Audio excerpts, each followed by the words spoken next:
नमस्कार दोस्तों, आप पढ़ रहे हैं कक्षा 12वीं एनसीईआरटी गणित, जिसमें आज आप पढ़ेंगे अध्याय 5 पर विविध प्रश्नावली। तो देखिए, इस विविध प्रश्नावली के हमने 6 सवाल कर लिए थे। आगे देखेंगे 7वां सवाल, log x पे log x की घात। तो देखिए, सबसे पहले हमें जो भी फलन दिया जाता है उसे y के बराबर मानते हैं। तो देखिए, हमने माना y बराबर है log x पे log x की घात। अब ध्यान देना, हमें x के सापेक्ष अवकलन करना है और यहाँ अवकलन करने में प्रॉब्लम होगी। तो आप ध्यान रखना, जब भी घात फलन के रूप में होती है तो हमें दोनों पक्षों का log लेना पड़ता है। तो देखिए, दोनों पक्षों का log लेने पर यहाँ log y हो जाएगा और यहाँ भी एक log लगा दिया है। अब ध्यान देना, आपको पता होगा log m पे n की घात यदि होती है तो घात आगे आ जाती है, मतलब log x आगे आ जाएगा। बाकी बचा होगा log x बचा होगा और बराबर में चल रहा है log y। अब हम क्या कर सकते हैं, x के सापेक्ष अवकलन करेंगे। तो देखिए, x के सापेक्ष अवकलन करेंगे तो log y का क्या हो जाएगा, जब log x का 1/x होता है तो log y का 1/y हो जाएगा। लेकिन y का रिपीट करेंगे x के सापेक्ष तो dy/dx।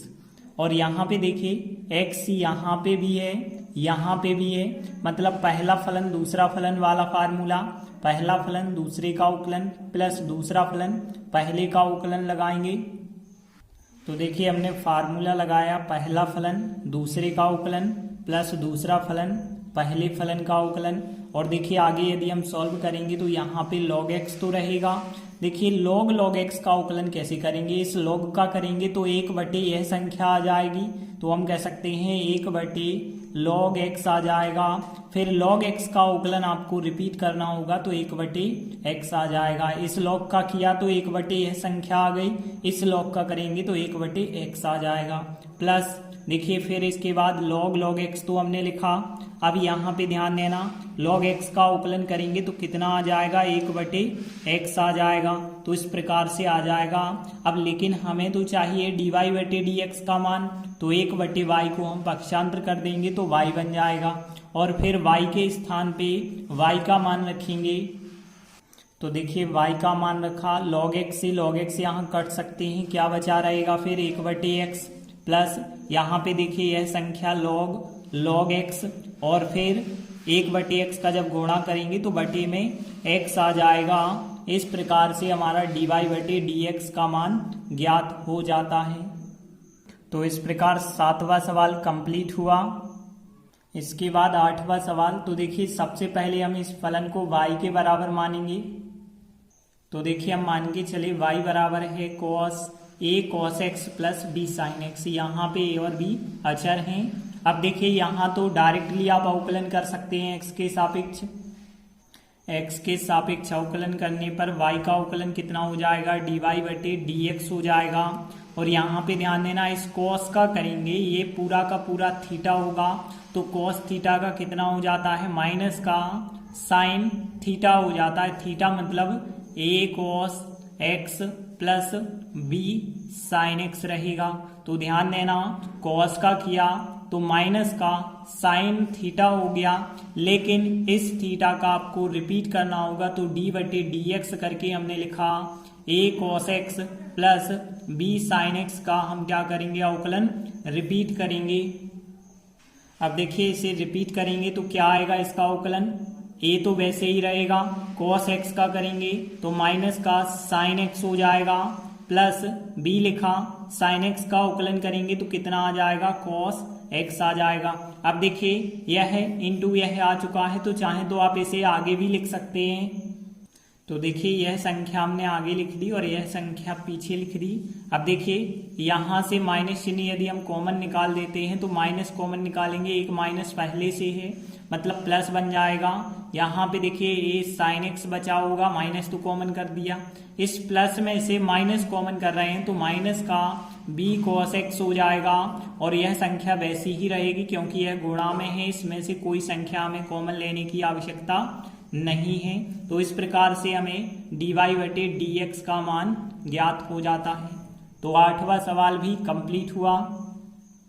इसके बाद देखिए 9वां सवाल है। तो यहाँ पे भी आप देख पा रहे हैं, सबसे पहले जो फलन दिया होता है उसे क्या करते हैं, y के बराबर मानते हैं। तो देखिए y बराबर तो हमने मान लिया sine x minus cos x, और घात भी लगी है sine x minus cos x की। अब ध्यान देना, जब भी फलन की घात लगी होती है तो हम क्या करते हैं, दोनों पक्षों का लॉग लेते हैं। तो देखिए दोनों पक्षों का लॉग लेने पर यहाँ लॉग लगा दिया, यहाँ भी लॉग लगा दिया। अब ध्यान देना, आपको पता है लॉग m पे n की घात होती है तो वह घात आगे आ जाती है, तो sine x minus cos x आगे आ जाएगा, बाकी जो हो जाएगा फिर log sine x minus cos x हो जाएगा। और यहाँ पे क्या चल रहा है, लॉग y चल रहा है। आप देखिए अब हम x के सापेक्ष अवकलन कर देंगे।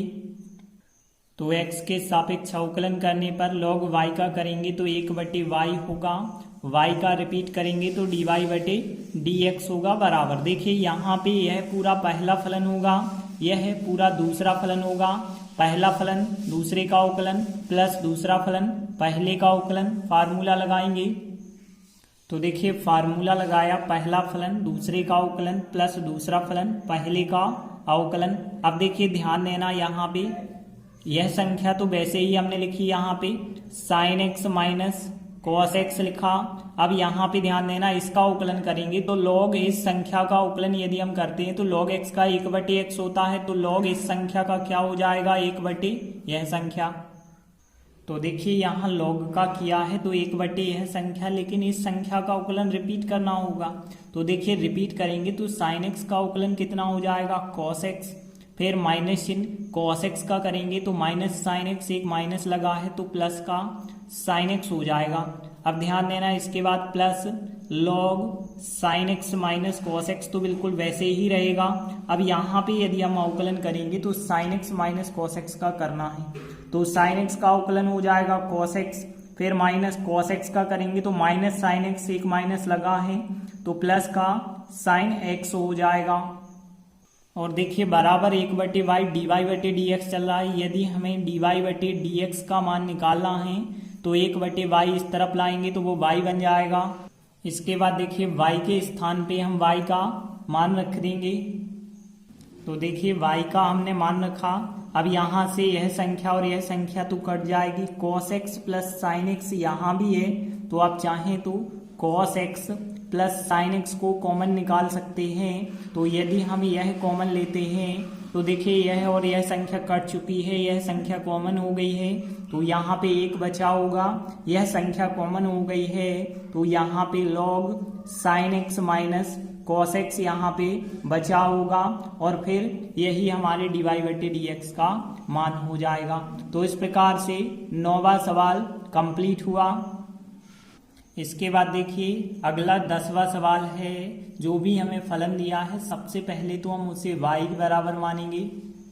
तो देखिए माना y बराबर है x पे x की घात प्लस x पे a की घात प्लस a पे x की घात प्लस a पे a की घात। अब ध्यान देना, यहाँ पे इसका अवकलन तो हमें पता है, a पे x की घात का क्या होता है, a पे x की घात log a। यहाँ अचर पद है, अचर पद का अवकलन 0, और x पे कोई घात होती है तो घात आगे आ जाती है, एक घात कम हो जाती है। लेकिन x पे x की घात, फलन पे फलन की घात यदि होती है तब हमें log लेना पड़ता है। तो देखिए हमने माना इसके बराबर जो है y है, इस संख्या को अकेला हम मान सकते हैं u। तो देखिए हमने लिखा तथा यदि हम मान के चलते हैं u बराबर x पे x की घात, तो फिर देखिए यहाँ पे क्या बन जाएगा, y बराबर इसके स्थान पे आ जाएगा u, और बाकी किसी को भी नहीं मानना क्योंकि बाकी का अवकलन हमें पता है, इसका बस नहीं था तो इसे हमने u माना है। बाकी जो भी संख्याएं हैं वो संख्याएं हमने लिख रही हैं। अब ध्यान देना, यहाँ यदि हम x के सापेक्ष अवकलन करेंगे तो देखिए x के सापेक्ष इसका यदि अवकलन करेंगे तो y का तो हो जाएगा dy/dx। अब देखिए u का करेंगे, u एक क्या है, फलन है, तो u का x के सापेक्ष करेंगे तो du/dx हो जाएगा। और यहाँ पे हमें पता है x पे n की घात होती है तो घात आगे और एक घात कम हो जाती है, तो a आगे आएगा और x के ऊपर a-1 की घात हो जाएगी। और देखिए a पे x की घात वाला हमने फार्मूला आप लोगों को बताया था कि a पे x की घात इंटू log a होता है इसका अवकलन, प्लस अब यहाँ पे देखिए इस अचर पद का अवकलन कितना हो जाएगा, 0 हो जाएगा। अब देखिए यहाँ पे यदि हम देखें तो dy बटे dx बराबर आ गया है du बटे dx प्लस a और x पे a-1 प्लस a पे x की घात log a आ चुका है। इसे हम समीकरण 1 का नाम दे देते हैं। अब देखिए हमें यह मान और निकालना होगा। तो देखिए हमने लिखा, अब हमारे पास जो हमने माना था u बराबर x पे x की घात, यदि इसका हम अवकलन निकालें तो du बटे dx का मान ज्ञात हो जाएगा। तो इसका अवकलन कैसे निकालेंगे, दोनों पक्षों का log लेने पर। तो देखिए दोनों पक्षों का log लेने पर log u हो जाएगा log x पे x की घात, और आपको पता है log m पे n की घात होती है तो घात आगे आ जाएगी। तो यहाँ पे कह सकते हैं हम कि x log x हो जाएगा, और यहाँ पे चल रहा है log u। इसके बाद हम क्या करेंगे, x के सापेक्ष अवकलन। तो देखिए x के सापेक्ष अवकलन करने पर log u का करेंगे तो 1 बटे u हो जाएगा, और u का रिपीट करना होगा x के सापेक्ष, तो du बटे dx। यहाँ पे पहला फलन दूसरा फलन वाला फार्मूला बनेगा, तो पहला फलन दूसरे का अवकलन मतलब log x का अवकलन करेंगे तो 1 बटे x हो जाएगा, प्लस दूसरा फलन लिखेंगे log x पहले का अवकलन मतलब x का अवकलन। देखिए यहाँ डायरेक्टली हमने कर दिया है, फार्मूला भी आप लगा सकते हैं। पहला फलन दूसरे का अवकलन log x का अवकलन 1 बटे x, फिर log x लिखा दूसरा फलन पहले का अवकलन। अब देखिए हमें चाहिए du बटे dx का मान, तो 1 बटे u उस तरफ जाएगा तो वो u बन जाएगा, x और x कट गए, यहाँ 1 होगा, 1 का गुणा करेंगे तो यहाँ पे log x होगा। और देखिए यदि आप u का मान रख देते हैं तो u का मान क्या है, x पे x की घात, तो x पे x की घात और 1 प्लस log x, यह मान हो जाएगा du बटे dx का मान हो जाएगा। अब यह मान हम कहाँ पे रख देंगे, समीकरण 1 में। तो देखिए समीकरण 1 में du बटे dx का मान रखेंगे, तो यह मान जो हमने निकाला है हमें यहाँ पे रखना होगा, बाकी सभी संख्याएं वैसे ही लिखनी होगी। तो देखिए यदि आप यह मान रख देंगे du बटे dx का, बाकी संख्याएं वही लिखेंगे, तो आपको आंसर ज्ञात हो जाएगा dy बटे dx का। तो इस प्रकार से 10वां सवाल भी कंप्लीट हुआ। इसके बाद देखिए 11वां सवाल है, तो सबसे पहले हम इसे y के बराबर मानेंगे। तो देखिए हम मान के चले y बराबर x के ऊपर x वर्ग माइनस 3 की घात और फिर प्लस x माइनस 3 पे x वर्ग की घात। अब ध्यान देना, यहाँ डायरेक्टली अवकलन करना बहुत ही मुश्किल होगा। यहाँ पे देख सकते हैं घात के रूप में फलन है, यहाँ भी घात के रूप में फलन है, तो फिर हम क्या करेंगे, लॉग वाली मेथड से करेंगे। तो पहले तो इसे हम u मान के चलेंगे और इसे हम v मान के चलेंगे। तो हमने कहा मान के चले y बराबर यह है, तथा जो यह संख्या है u मान लेंगे, यह संख्या v मान के चलेंगे। तो देखिए u बराबर यह मान के चले फलन, v बराबर यह मान के चले, तब देखिए यहाँ पे क्या बन जाएगा, y बराबर यह मान हो जाएगा u का प्लस यह मान हो जाएगा v का। अब हम x के सापेक्ष अवकलन करेंगे। तो देखिए x के सापेक्ष अवकलन करने पर y का करेंगे, तो y का x के सापेक्ष कर रहे हैं dy बटे dx। देखिए u भी x के रूप में फलन है, u का x के सापेक्ष करेंगे तो du बटे dx होगा, प्लस v भी x के रूप में v का करेंगे x के सापेक्ष तो dv बटे dx हो जाएगा। अब देखिए इसे हमने समीकरण 1 का नाम दे दिया। अब हमें जरूरत है du बटे dx की, इसका अवकलन करने से मिलेगा, और dv बटे dx इसका अवकलन होता है। तो देखिए लिखा हमने, अब यहाँ पे हमने लिया u बराबर x के ऊपर x वर्ग माइनस 3 की घात। तो यहाँ इसे हल करेंगे, अवकलन कैसे करना होगा, पहले तो हमें log लेना पड़ेगा। तो देखिए दोनों पक्षों का log लेंगे तो log u हो जाएगा, और यहाँ log लगा के यह संख्या आ जाएगी। अब देखिए आप लोगों को पता होगा log m पे n की घात यदि होती है तो घात आगे आ जाएगी, तो x वर्ग माइनस 3 आगे आ जाएगा, बाकी यहाँ पे log x होगा, और यहाँ चल रहा है log u। इसके बाद आसानी से हम x के सापेक्ष अवकलन कर सकते हैं। x के सापेक्ष अवकलन करने पर तो देखिए यहाँ पे log u का करेंगे तो 1 बटे u हो जाएगा, u का रिपीट होगा x के सापेक्ष तो du बटे dx हो जाएगा।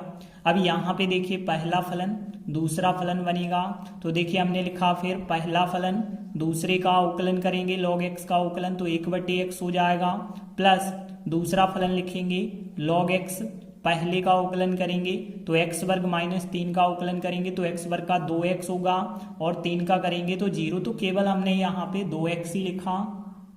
तो देखिए यहाँ फिर यदि आप du बटे dx निकालेंगे तो 1 बटे u इस तरफ आ जाएगा तो वो u बन जाएगा और यहाँ पे ध्यान देना x वर्ग माइनस 3 बटे x हो जाएगा प्लस 2x को आगे लिख दीजिए तो 2x log x हो जाएगा और u के स्थान पे यदि आप u का मान रख देंगे तो u का मान आपके पास कितना है, x के ऊपर x वर्ग माइनस 3 और इसे वैसा ही लिखेंगे। तो देखिए हमने u का मान रखा और इस कोष्टक को वैसे ही लिखा, तो इस प्रकार से du बटे dx का मान तो ज्ञात हो गया। अब हमें चाहिए dv बटे dx का मान। तो देखिए जो v वाला फलन है अब हमें इसका अवकलन करना होगा। तो हमने v बराबर लिखा x माइनस 3 के ऊपर x वर्ग की घात, यहाँ भी हमें दोनों पक्षों का लॉग लेना होगा।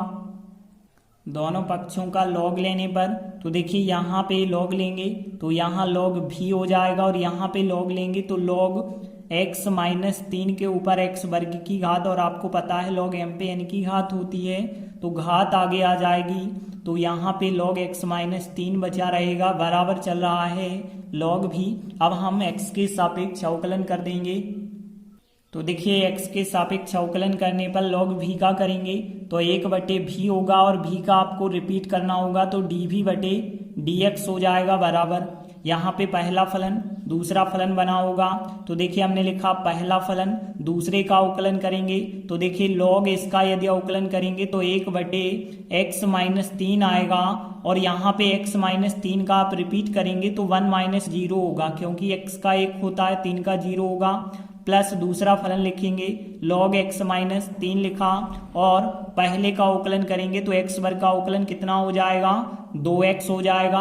अब देखिए यहाँ पे हमें मान चाहिए dv बटे dx का, तो 1 बटे v का पक्षांतर कर देंगे तो यहाँ पे कितना बन जाएगा, v बन जाएगा और यहाँ पे x वर्ग बटे में x माइनस 3 आ जाएगा प्लस देखिए 2x को आप आगे लिख सकते हैं तो 2x log x माइनस 3 आ जाएगा। इसके बाद देखिए आप v का वापस मान रख देंगे तो देखिए हमने v का मान रखा तो इस प्रकार से हमें dv बटे dx ज्ञात हो गया है। अब हम du बटे dx और dv बटे dx के मान समीकरण 1 में रख देंगे। तो देखिए यदि आप du बटे dx और dv बटे dx के मान समीकरण 1 में रखेंगे तो देखिए यह रहा du बटे dx का मान और यह रहा dv बटे dx के मान। यदि दोनों मान आप समीकरण 1 में रखेंगे तो बस दोनों के बीच आपको प्लस लगाना होगा तो dy बटे dx आ जाएगा। तो देखिए इस प्रकार से du बटे dx का मान प्लस dv बटे dx का मान रखेंगे तो dy बटे dx आ गया है। तो इस प्रकार से 11वां सवाल भी कंप्लीट हुआ। धन्यवाद।